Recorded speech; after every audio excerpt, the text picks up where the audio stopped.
Hi students, अब हम लोग जो है मैथ्स के एग्ज़ाम को टारगेट कर रहे हैं, ठीक है, बोर्ड के एग्ज़ाम को। और यहाँ पे मैं आप लोगों को जो है एकदम बेस्ट पॉसिबल जो है स्ट्रेटेजी बताने वाला हूँ, किस प्रकार से आप लोगों को जो है अलग अलग दिन कौन से टॉपिक्स पढ़ने चाहिए, ठीक है। और ये काफ़ी स्कोरिंग सब्जेक्ट है, आराम से स्टूडेंट 100 में से 100 मार्क्स लेकर आ सकता है। बस बच्चों जो बता रहा हूँ उसको ढंग से फॉलो करना, ठीक है। सबसे पहले यहाँ पे आप लोगों को जो है अलग अलग चैप्टर्स के जो मार्क्स हैं यूनिट्स के, वो आप लोगों को यहाँ पे बताए हुए हैं, ठीक है। जैसे कि relation function and inverse trigonometry 10 mark का है, ठीक है। मैट्रिक्स एंड डिटरमिनेंट्स 13 मार्क का है। कैलकुलस पोर्शन 44 मार्क्स का है। वेक्टर 3D 17 मार्क्स का है। और लीनियर प्रोग्रामिंग और प्रोबेबिलिटी जो है वो 16 मार्क्स का है। अब बच्चों यहाँ पे आप लोगों को जो है वो हर एक चैप्टर में जो ध्यान में रखने वाली बात है वो भी मैं आप लोगों को बताऊंगा। उसके पहले मैं आप लोगों को बता देता हूँ किस प्रकार से आप लोगों की जो है अलग अलग डेज़ में स्ट्रेटेजी होनी चाहिए। जब आप लोग जो है एग्ज़ाम दे के आते हो तो उस दिन आप लोगों को क्या क्या पढ़ना है, कैसे पढ़ना है, बता रहा हूँ। तो यहाँ पे आप लोगों को जो है सबसे पहले मैंने स्ट्रेटेजी बता दी है कि डे 1 में ये बच्चों जो मैंने बहुत दिमाग लगा के ये सब चीज़ें बनाई हैं। अब यहाँ पे कैसा होता है, ये चीज़ें आप लोग कैसे भी, कोई स्टूडेंट अगर मान लो ये चैप्टर्स उसको वीक स्टूडेंट उसको ये अच्छे नहीं लगते हैं तो उल्टा स्टार्ट कर सकता है। जो वीक स्टूडेंट है वो उल्टा जाएगा और जो अच्छा स्टूडेंट है, अबव एवरेज इंटेलिजेंट स्टूडेंट है, वो ऊपर से नीचे जा सकता है। तो किसी भी प्रकार से आप लोग ये डेज को एडजस्ट कर सकते हो। तो सबसे पहले जो इंटीग्रेशन से स्टार्ट किया है, तो इंटीग्रल और एप्लीकेशन उसका कर लो। फिर सेकेंड डे जब आप लोगों को जो है ज़्यादा टाइम मिलेगा, क्योंकि यहाँ पे तो एग्ज़ाम दे के आओगे आप लोगों को टाइम थोड़ा कम रहता है, ठीक है। सेकेंड डे जो है आप लोग जो है कंटिन्यूटी, डिफरेंशियबिलिटी और एप्लीकेशन और डिफरेंशियल इक्वेशन ये सब कर लो, ठीक है।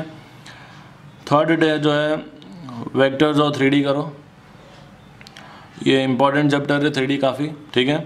और फोर्थ डे आप लोग जो है relation and function, inverse trigonometry और प्रोबेबिलिटी। इनवर्स ट्रिग्नोमेट्री में जो है आप लोगों को खैर इंपॉर्टेंट चीज़ अभी क्या क्या है मैं बताऊँगा थोड़ी देर में, पर ये फोर्थ डे में। और लास्ट डे जो है वो मैट्रिक्स एंड डिटरमिनेंट्स और लीनियर प्रोग्रामिंग। ये जो चीज़ है वो काफ़ी सिंपल है, तो जो वीक स्टूडेंट वो पीछे से स्टार्ट कर सकता है कि भाई मेरे को पहले इजी करना है, तो ऐसे स्टार्ट कर सकता है, ठीक है। तो ये अलग अलग डेज की स्ट्रेटेजी है। आप लोगों को जो है हर दिन जैसे आप लोगों ने इंटीग्रेशन पढ़ लिया तो सेकंड डे इंटीग्रेशन फिर से थोड़ा रिवाइज करो, उसके न्यूमेरिकल्स वगैरह सॉल्व करो और प्रीवियस ईयर के क्वेश्चन पेपर सॉल्व करने हैं, ठीक है। और भी जो इंपॉर्टेंट चीज़ें मैं आप लोगों को बता रहा हूँ। तो ये तो आप लोगों का जो है टाइम टेबल है, किस प्रकार से आप लोगों को अलग अलग दिन अलग अलग चीज़ें पढ़नी है। डे 6 में आप लोग रिवीजन लिख सकते हो, ठीक है। अब मैं आप लोगों को बताता हूँ कि कैसे पढ़ना है, ठीक है। तो स्टूडेंट्स सबसे पहले आप लोगों को जो है NCERT को एकदम मतलब यूँ समझ लो कि घोल के पी जाओ, ठीक है। सॉल्व एग्जाम्पल्स, ज़्यादातर बच्चे गलती करते हैं कि सॉल्व एग्जाम्पल्स जो है वो छोड़ देते हैं, ठीक है। खाली जो एक्सरसाइज के क्वेश्चन है वो करके जाते हैं, सॉल्व एग्जाम्पल छोड़ देते हैं, तो दिक्कत आ जाती है फिर एग्ज़ाम में। तो सॉल्व एग्जाम्पल्स जो है कुछ भी हो जाए आप लोगों को सबसे पहले मैं तो बोलता हूँ सॉल्व एग्जाम्पल्स ही करो, ठीक है। और नेक्स्ट है फिर एक्सरसाइज। अगर आपके सॉल्व एग्जाम्पल हो जाते हैं तो एक्सरसाइज करो, ठीक है। वैसे तो आप लोगों के पास एम्पल टाइम है, पर अगर आप लोगों को फिर भी सारी एक्सरसाइज नहीं होती है तो उसमें जो इंपॉर्टेंट क्वेश्चन है जो आप लोगों को मतलब जो आप लोगों ने किए होंगे साल भर में एग्जाम्पल्स, तो आप लोगों को कुछ इंपॉर्टेंट क्वेश्चंस आपने टिक किए होंगे तो वो क्वेश्चंस पहले सॉल्व कर लो। अगर मान लो टिक नहीं किए हैं तो आप लोग जो है ऑल्टरनेट क्वेश्चन जो है हर दूसरा क्वेश्चन, एक क्वेश्चन छोड़ के दूसरा क्वेश्चन कर लो, या फिर जो है 3 क्वेश्चन छोड़ के कर लो। तो इस प्रकार से आप लोग कर सकते हो। फिर जो बच्चा बहुत ज़्यादा ब्रिलियंट है और उसको ऐसा लगता है कि मेरा तो ये 2-3 बार NCERT तो मैंने 2-3 बार कर ली, तो फिर जो है वो बच्चा जो है NCERT एग्जाम्पलर के प्रॉब्लम्स वगैरह सॉल्व कर सकता है। अगर आप लोग ये कर लेते हो तो आप लोगों के 100 मार्क्स आराम से आ सकते हैं, ठीक है। यहाँ पे मैंने बताया कि हर दिन आप लोगों को रिवीजन करना है, ठीक है। उसके बाद make list of formulas every day for last day revision. आप लोग जैसे मान लो इंटीग्रेशन चैप्टर कर रहे हो, इनवर्स ट्रिग्नोमेट्री कर रहे हो, इनमें फार्मूलाज वगैरह आ रहे हैं, ठीक है। तो वो फार्मूलाज जो है एक पेज पर नोट डाउन कर लो, ठीक है। रेंज है, डोमेन है, इन सब को एक पेज पर नोट डाउन कर लो। ये सब चीज़ें आप लोग जो है लास्ट दिन जो है खाली एक बार देखोगे तो आप लोगों को जो है रिफ्रेश हो जाएगा सब कुछ। तो ये बहुत इंपॉर्टेंट चीज़ है। फिर प्रीवियस ईयर के बोर्ड के पेपर्स करो और सैम्पल पेपर करो।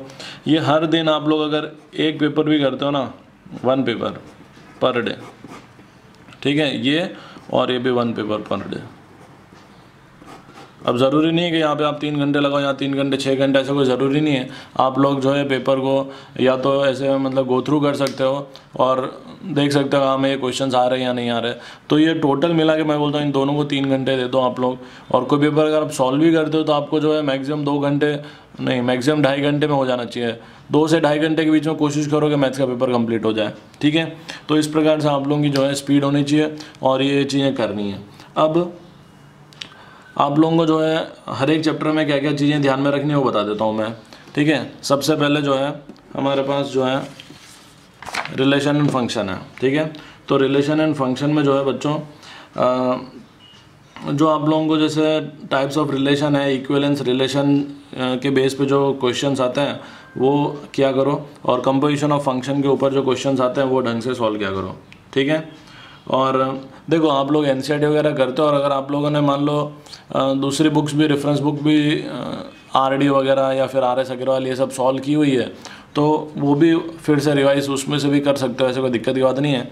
पर अगर नहीं किया है बच्चों तो आप लोग सिर्फ और सिर्फ एनसीईआरटी ही करो। मैं यहाँ पर राय दूंगा कि आप लोग दूसरी कोई बुक ना करें, हाँ ठीक है। अगर आप लोगों ने कभी कुछ नहीं किया तो, और अगर मान लो जैसे आप लोग इतने सारे चैप्टर्स हैं और आप लोगों ने अभी तक 3D टच नहीं किया है तो उसको अभी भी टच मत करना, ठीक है।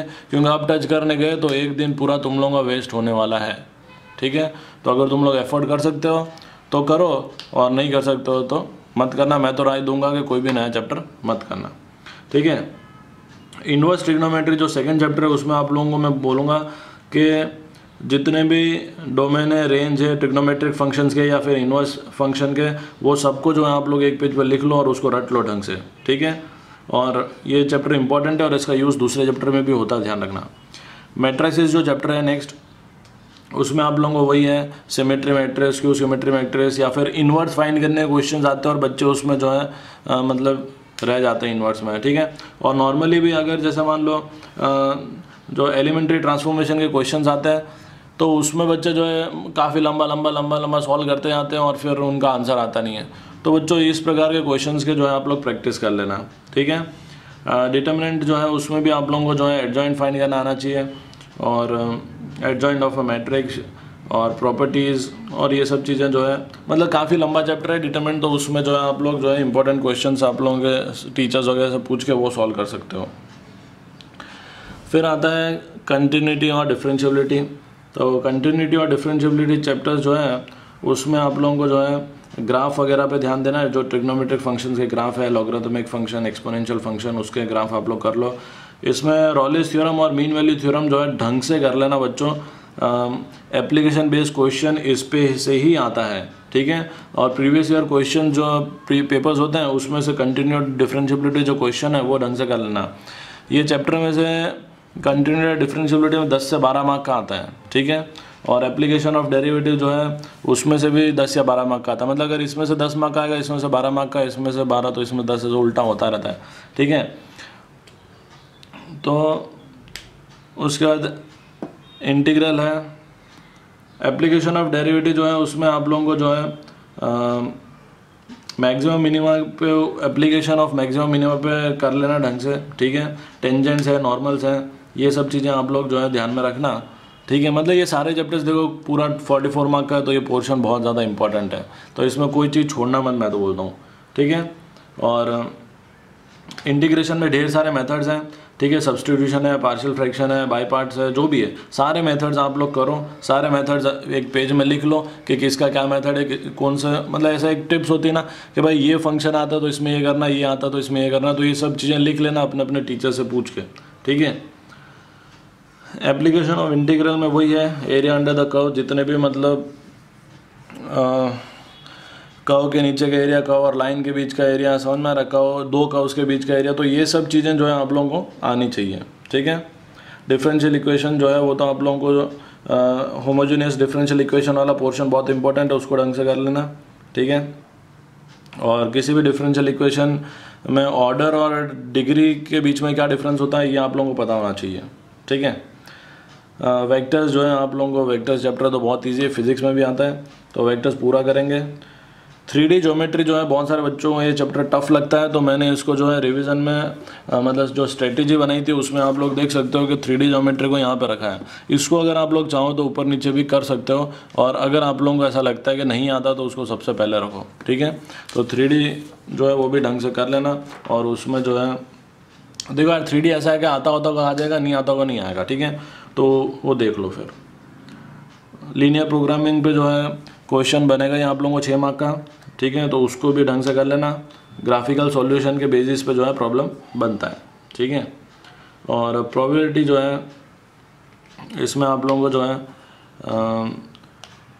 थ्योरम आएगी ढेर सारी, और बेस थ्योरम है, ठीक है, मल्टीप्लिकेशन की थ्योरम है। तो ये सब चीज़ें आप लोग कर सकते हो प्रोबेबिलिटी में। तो स्टूडेंट्स मेरे ख्याल से जो है मैंने आप लोगों को बताया है, बस जो ध्यान में रखना है वो लास्ट में ये वाली चीज़ें ध्यान में रखनी है, ठीक है। एनसीईआरटी फुल ऑन इसको कर लो बस, ठीक है। और ये रिवीजन हर एक दिन करना है बच्चों, ये बहुत इंपॉर्टेंट चीज़ है, रिवीजन भूलना नहीं है। पता चला आप लोग जो है इंटीग्रेशन डिफरेंशियल का पोर्शन जो है कैलकुलस पोर्शन 2 दिन में कर रहे हो, फिर रिवीजन नहीं कर रहे हो, तो लास्ट में दिक्कत आ रही है। रिवीजन करना जरूरी है। फर्स्ट डे जो पढ़ रहे हो उसको सेकंड डे रिवाइज करो, ठीक है। सेकंड डे जो पढ़ रहे हो थर्ड डे रिवाइज करो। तो मेरे ख्याल से बच्चों मैथ्स में आप लोगों को जो भी बताया हो सकता है आप लोगों के लिए फ्रूटफुल हो, ठीक है। So all the best for maths, thank you.